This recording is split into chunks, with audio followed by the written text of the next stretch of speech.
BFM TV Face à Face. Apolline de Malherbe. Il est 8h32, vous êtes bien sur RMC et BFM TV. Bonjour Éric Dupond-Moretti. Bonjour, merci madame. d'être dans ce studio pour répondre à mes questions. Vous êtes le garde des Sceaux, bien sûr. Et on va parler du trafic de drogue, la lutte contre le trafic de drogue. Vous étiez hier à Marseille, accompagné du ministre de l'Intérieur, mais aussi du président de la République lui-même pour lancer cette opération XXL à Marseille de lutte contre la drogue. Ce matin, sur RMC, avec tous les auditeurs, on a débattu de cette question. Et on a eu beaucoup de témoignages de Marseille, mais aussi d'ailleurs. Et je voudrais tout de suite nous plonger au fond dans ce qu'est la drogue, au-delà des chiffres, au-delà des images. C'est le témoignage ce matin de Frédéric. Frédéric, il nous a appelé, il a 60 ans, il vit dans le Nord, il ne nous a pas dit exactement où, parce qu'évidemment, vous allez vite le comprendre, il ne veut pas qu'on sache où exactement il est, mais il travaille, il vit pas loin d'une cité difficile. Il dit chez moi, c'est pas si difficile, mais précisément, c'est la raison pour laquelle il a été appelé par les dealers. Écoutez son témoignage. Le dealer est venu me voir et il m'a dit, écoute, si tu veux nous faire la nourrice de 10h du matin à 2h de l'après-midi, quand on vient rechercher le matériel à 2h, on te donne entre 200 et 300 euros par jour. Donc, ce serait tout gagnant pour eux. Si ils ont besoin d'une barrette, ils viennent chercher une barrette, je leur donne la barrette. Je leur dis non, je peux pas, j'ai trop à perdre, j'ai des enfants, des petits-enfants, j'ai 60 ans, non, c'est tentant. Vous leur dites non, mais vous y pensez quoi Bien sûr, l'argent. L'argent, dit Frédéric, il touche aujourd'hui une pension d'invalidité de 508 euros par mois. Il lui propose 200 à 300 euros par jour. Je ne sais pas combien de temps il va tenir. Vous feriez quoi, vous? Je ferai quoi? Bah ouais. J'appellerai les services de police. Ce que nous souhaitons faire, c'est inciter les nourrices notamment, mais également les parents des gamins qui sont recrutés, parce que il y a ce monsieur qui est dans une certaine précarité, il y a aussi les gamins qui ont dit 200 euros par jour. C'est tentant. Alors, il y a tout un volet financier. D'abord, on saisit les avoirs criminels. L'année dernière, c'est 1,4 milliard de saisies d'avoirs criminels. C'est un organisme qui s'appelle l'Agrasc. Il n'y en avait qu'un seul à Paris. J'en ai créé partout, notamment à Marseille. Et puis, nous voulons inciter ceux qui entrent dans ce trafic, qui ne sont pas mouillés jusqu'au cou, on veut les inciter à parler. Vous savez, la grande difficulté judiciaire, c'est un mot sicilien, c'est l'omerta. On se tait. On se tait parce qu'on a peur et parce qu'il y a de vraies menaces. C'est ce que disait Frédéric, d'ailleurs, quand je lui reposais la question, est-ce que vous avez peur? Il dit pour l'instant pas vraiment, mais on comprend qu'ils sont insistants, qu'ils sont venus, qu'ils sont revenus. Il est en pension d'invalidité, il sort très peu de chez lui. Menaçant. On menace l'intéressé lui-même, on menace sa famille. Vous lui dites d'appeler la police. Il dit d'ailleurs, j'ai toujours été honnête. Et c'est pourquoi pour l'instant, il dit non. Mais il dit pour l'instant, il dit quand même que ça le travaille, évidemment. Vous lui dites d'appeler la police, mais de rester avec ses 508 euros par mois. Vous voyez ce que je veux dire? Et je lui dis que nous sommes en train de préparer une grande loi sur les repentis. Je le dis, on interpelle des gros bonnets. On y reviendra sans doute parce que... On va y revenir, on va évidemment revenir sur ce qui s'est passé à Marseille. On va revenir sur les résultats, bien sûr. Mais il faut inciter les gens à dénoncer et à dire les choses. Et pour ça, il faut qu'ils soient protégés quand ils le font. Ça, c'est une des clés de la réussite pour lutter contre les gros bonnets qui tiennent le trafic à Marseille. Mais là-dessus, justement, Éric Dupond-Moretti, il y a 3 semaines, j'ai reçu le procureur de la République de Marseille, qui est venu à mon micro sur RMC, et qui parlait de mexicanisation jusque dans les prisons elle-même. Il disait au fond, lorsqu'on arrête quelqu'un, c'est très bien, mais ensuite s'ouvre une deuxième partie qui est aussi ce qui se passe dans les prisons et que parfois ils continuent à se tirer les uns sur les autres. Donc vous dites on va les protéger en dehors quand on n'arrive déjà pas à les protéger dans la prison. Non, c'est pas tout à fait juste cela. Enfin, ça mérite d'être nuancé. Allez-y. Et d'ailleurs, mexicanisation, le mot a été prononcé par le procureur de la République de Marseille. J'entends ce qui a été dit, notamment sur les prisons. Et le fait qu'elles ne sont pas totalement étanches. Mais là-dessus, moi, je dois dire qu'on a considérablement renforcé le personnel qui est affecté au renseignement pénitentiaire. On écoute, on surveille ce qui se dit. Et parfois, de la prison, on permet la judiciarisation de trafics qui se mettent en place ou qui continuent. Vous savez, c'est un plan global. Il y a ce que nous avons fait hier, ça va durer 3 semaines. L'idée, c'est évidemment d'éradiquer ce trafic de stupéfiants. L'éradiquer. L'éradiquer, bien sûr, bien sûr. On parle d'un pilonnage. Le président de la République avait dit en janvier, on va mettre en place des opérations place nette. Nous avons eu hier une première opération place nette de très très grande ampleur, avec des tas de policiers mobilisés, avec des magistrats mobilisés en concertation avec les policiers, parce que si vous arrêtez... Emmanuel Macron a parlé de pré-judiciarisation, c'est-à-dire que les arrestations qui ont eu lieu hier, combien d'ailleurs? Une centaine? 98 interpellations, 63 gardes à vue au moment où je vous parle, mais ça n'est pas terminé évidemment. Pré-judiciarisation, ça veut dire qu'au fond, cette opération qui a eu lieu hier, elle avait été préparée en amont, que les enquêtes avaient déjà été menées et que ces arrestations, c'est pas des gens qui vont être relâchés. Non, mais la judiciarisation, ça veut dire quoi? Ça veut dire que on va fournir à la police les éléments probatoires pour permettre des poursuites. Je veux dire de ce point de vue d'ailleurs que Marseille n'a jamais condamné autant de trafiquants de stupéfiants, que les peines sont en constante augmentation. Et moi, à tous ceux qui disent, notamment sur votre chaîne, que c'est un coup de com', je dis que c'est scandaleux de s'exprimer ainsi. Parce que, d'abord, c'est injurier les policiers, les douaniers, les gendarmes, les magistrats, les greffiers qui ont préparé cette opération en amont. C'est un boulot considérable. Croyez pas qu'on débarque comme ça dans la cité, puis qu'on dit on va faire le ménage.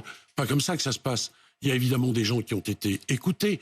Il y a des arrestations, vous le savez, extrêmement importantes qui sont intervenues, importantes par, comment dirais-je, les poissons qui ont été interpellés. Donc, vous évoquez sans doute, et je voulais justement vous interroger là-dessus, l'arrestation de ce narcotrafiquant qui a été arrêté il y a 10 jours précisément au Maroc, qui est l'une des 2 grandes têtes du trafic considéré comme, à Marseille. Oui. Est-ce qu'il a été extradé ? Mais il est en passe de l'être. Et je vais vous dire sur le plan international... Il va l'être, vous êtes sûr? Mais madame, on va tout faire pour qu'il le soit. Je vous pose la question parce qu'il y en avait un autre qui avait été arrêté à Dubaï. Tout le monde s'était réjoui, super, tweet du ministre de l'Intérieur, etc. Et en fait, il a été relâché. C'est la raison pour laquelle je vais aller installer dans les jours qui viennent un magistrat de liaison à Dubaï. Et franchement, mais si l'extradition à laquelle vous faites référence n'a pas eu lieu, ça n'est pas de notre fait. Chaque pays a sa souveraineté, et en particulier sa souveraineté judiciaire, mais ça ne se reproduira. Ça ne se reproduira pas. Là, celui qui a été arrêté au Maroc, il va bien être extradé en France. Vous savez, il y a les opérations place nette sur place. Il y a la judiciarisation.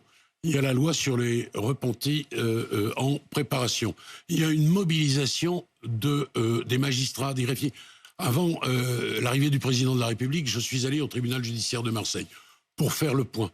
Je vais vous dire quelque chose. On a considérablement renforcé le nombre de magistrats de greffiers. Depuis 2017, 53 magistrats de plus, 80 greffiers de plus, 64 contractuels, et d'ici 2027, avec la loi de programmation, qui n'a pas été votée par tous ceux qui viennent parfois piapiater sur votre plateau, nous aurons vous aimez bien à dire Marseille... piapiater sur notre plateau. Vous êtes invité quand vous voulez. C'est important non, aussi d'avoir votre point madame, de vue. Je ne vous reproche pas du tout à vous d'inviter tel ou tel.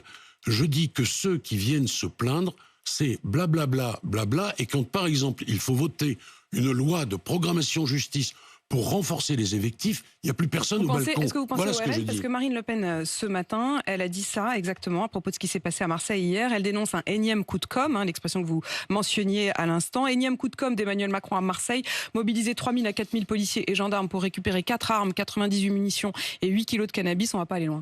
C'est scandaleux. Et 400 000 euros. Et des interpellations, 98. Et 63 gardés à vue. Et que propose-t-elle, Madame Le Pen ? Dites-moi ce qu'elle propose réellement, effectivement. C'est facile d'être en retrait, de regarder tout ça. Moi, je suis dans l'action, elle est dans le blabla. Voilà. Et je vais vous dire, madame, il y a eu 3 budgets justice successifs. Augmentation de plus de 8%. Du jamais vu, c'est historique. Madame Le Pen ne les a jamais votés. Et pour la police, les renforcements des forces de sécurité intérieure, elle n'était pas au rendez-vous de ce que nous demandions. Le budget pour embaucher 12 000 policiers supplémentaires. Voilà, c'est pas avec des mots qu'on lutte contre le trafic de stupéfiants, c'est avec des personnels. Et pardonnez-moi, j'ai pas tout à fait terminé. D'ici 2027, nous aurons à Marseille 12 magistrats de plus, 18 greffiers supplémentaires. C'est là-dessus précisément que je voulais vous interroger parce que lorsque Nicolas Besson est venu donc dans mon studio, il avait juste avant ça été face aux sénateurs et aux députés dans cette commission d'enquête sur le trafic de drogue à Marseille. Et c'est là d'abord que Isabelle Couder, qui est donc vice-présidente du tribunal judiciaire de Marseille, a prononcé cette fameuse phrase: nous sommes en train de perdre la guerre contre les narcotrafiquants. Ça, c'était il y a 2 semaines. Est-ce que vous estimez que depuis, vous avez repris l'avantage ? D'abord, pardon, mais je pense que cette expression n'est pas opportune. Vous avez regretté qu'elle la prononce ? Ah oui, et puis je l'ai dit hier d'ailleurs. Vous lui avez dit en face, Oui, bien sûr. à Marseille. Bien sûr, et je crois qu'elle regrette la forme.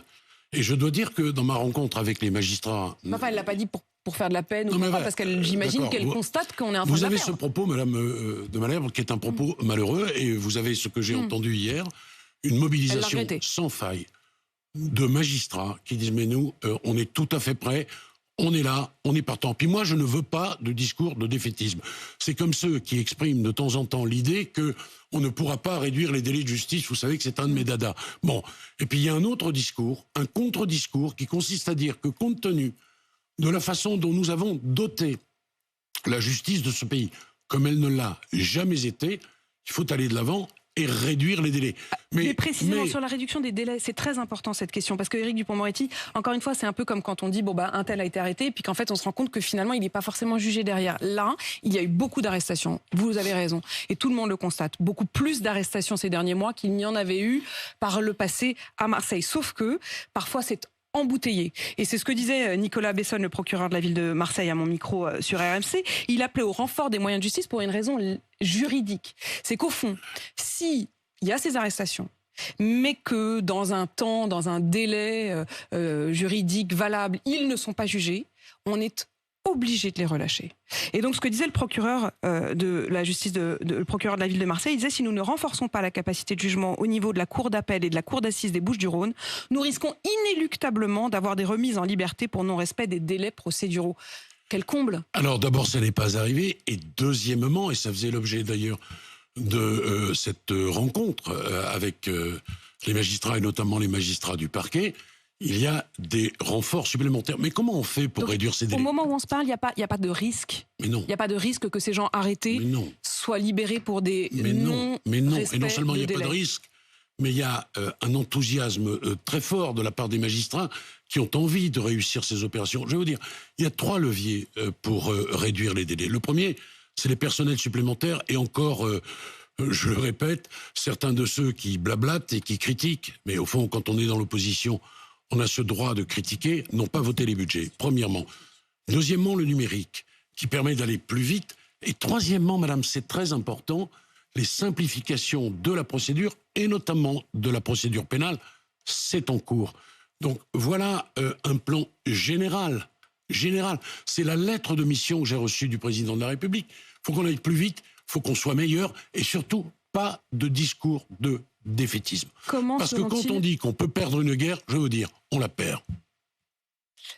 Mais là encore, je suis un peu d'accord avec ceux qui disent que c'est de la com, parce que vous parlez des mots. Enfin, je veux dire, j'imagine, encore une fois, je reprends ces mots de la vice-présidente du tribunal judiciaire. Je comprends qu'elle les ait regrettés, mais la question n'est pas de savoir si elle les a pensés. La question est de savoir si elle l'a constaté. Mais est-ce que vous savez, madame, d'où l'on vient ? Est-ce qu'on doit ne pas dire s'il y a des choses qui ne fonctionnent pas ? Est-ce que vous savez ? Bien sûr qu'il faut le dire. Mais moi, c'est la raison pour laquelle je rendais... tellement osé vous le dire. Attendez. Ils se sont pris quand même un peu volé hier. 60% d'augmentation du budget, vous voyez ce que ça représente ? Bien sûr, c'est considérable. C'est colossal. Et je dis que dans les discours que j'ai reçus hier, on a eu une explication de texte, évidemment. Vous avez l'air assez musclé, si j'en crois mes confrères de la Provence qui disent que... Écoutez, moi je vais vous dire, 60% d'augmentation des budgets, ça nous oblige tous. Moi, évidemment, mais également les magistrats sans qui rien n'est possible. Mais j'ai aussi entendu d'autres discours, et un discours enthousiaste, un discours fort. Et puis pardon, les résultats sont au rendez-vous. Alors il y a la question des procédures, et puis il y a la question de la manière dont ils seront jugés. Là encore, j'en reviens au propos de Nicolas Besson, parce qu'il a vraiment dit beaucoup de choses, ce procureur de la ville de Marseille. Il parle de la difficulté à juger dans un climat de menace, avec évidemment ce qu'on appelle désormais les narco-homicides qui se sont multipliés l'an dernier à Marseille. Il dit la difficulté, c'est que ces faits sont liés à de la menace, de la terreur. Ils sont jugés par des cours d'assises ordinaires, avec un jury populaire. Et au fond, il dit des jurés populaires qui rendent la justice dans un contexte de menace et de terreur, ça ne nous semble plus adapté. Qui penserait faire juger encore aujourd'hui par des jurés populaires des actes de terrorisme? Ce sont des magistrats spécialisés, investis, payés pour ça. Nous appelons donc à une évolution législative pour prendre en compte ce phénomène particulier. Allez-vous répondre positivement à cette demande? Il a raison, le procureur Bessonne, sur ce point. Il y a un paradoxe en droit français, c'est que les trafiquants de stupes haut niveau sont jugés par des magistrats professionnels. Mais les trafiquants de stupes haut niveau, quand ils se tuent, sont jugés, pour ceux qui sont les auteurs, par des magistrats non professionnels, sur lesquels il y a une possible emprise, possible menace, etc. Donc oui, une réflexion est d'ores et déjà en cours sur cette question. À titre personnel, vous souhaitez faire évoluer la juridiction si c'est possible? Écoutez, juger des trafiquants de haut niveau, les faire juger par des magistrats professionnels, mais les assassins, dans le cadre de ces trafics, les faire juger par des jurés, il y a un paradoxe. Je pense que je réponds à votre question en disant ce que je viens de vous dire. On l'a bien entendu, il y a aussi la question de la corruption. On a parlé d'une corruption à bas bruit qui toucherait à la fois les fonctionnaires de police, mais aussi l'administration pénitentiaire. Ils sont approchés, menacés, voire achetés. Est-ce que là, vous avez les moyens de lutter contre ça? Est-ce que vous le constatez ou est-ce que ça n'est qu'une rumeur? Non, mais ça, je vais vous dire, madame, s'il y a des faits avérés de corruption, ça peut arriver, c'est déjà arrivé, il faut immédiatement que le parquet s'en saisisse et qu'il fasse ce qu'il doit faire, c'est-à-dire le ménage. Mais ce propos, tel qu'il a pu être tenu ou entendu, c'est un propos totalement délétère. Délétère. Enfin, madame, moi, je ne veux pas retenir cela. Qu'il y ait moi, je veux dire, encore une fois, c'est toujours pareil. Moi, j'ai pas du tout envie de retenir ça. Je n'ai qu'une envie, c'est de dire que tout va bien. Mais si les choses vont pas bien, faut le dire. Vous comprenez, quand vous présentez les choses, des téléspectateurs qui nous entendent... C'est pas moi qui le dis, hein. Encore une fois, c'est le procureur de la ville de Marseille. Mais il a eu tort. Il a dit ces mots il a dit, ils sont approchés, menacés, voire achetés. Madame, c'était inutile de s'exprimer ainsi pour une raison simple. Si le procureur de Marseille... Plus trop osé parler, quoi. Non, mais plus trop osé parler, pardonnez-moi. Qu'est-ce qu'on raconte là? On jette la suspicion sur la police, sur le greffe, sur les agents pénitentiaires. Enfin, franchement, s'il y a des faits qui sont avérés de corruption possible, il y a beaucoup d'argent dans tout ça. Eh bien, on prend les dispositions qui s'imposent.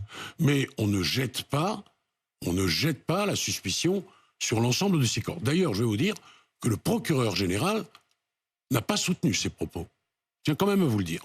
Le procureur général n'a pas soutenu ces propos. Non, absolument pas. Il nie, il n'y a pas de corruption. Madame, moi, à ma connaissance, il n'y a pas d'affaire de cette nature.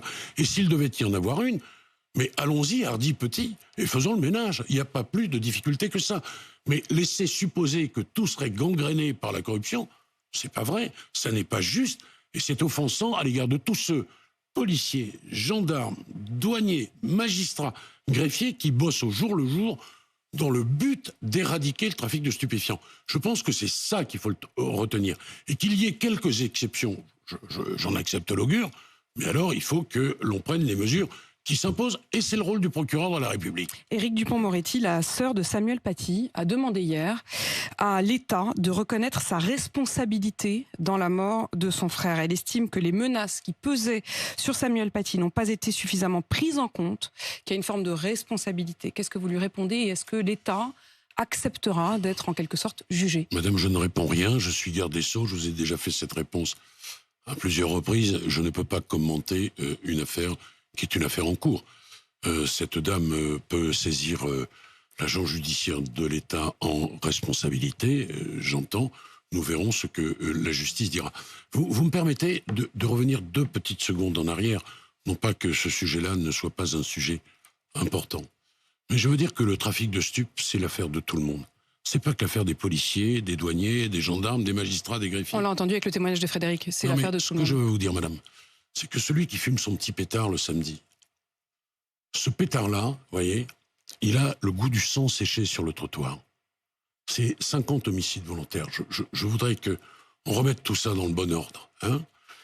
Si les gens se tuent, si les gens trafiquent, c'est parce que y a quelques bobos, quelques petits bourgeois, quelques gens qui, de façon totalement inconsciente, pensent qu'ils ont le droit de fumer du shit le samedi soir.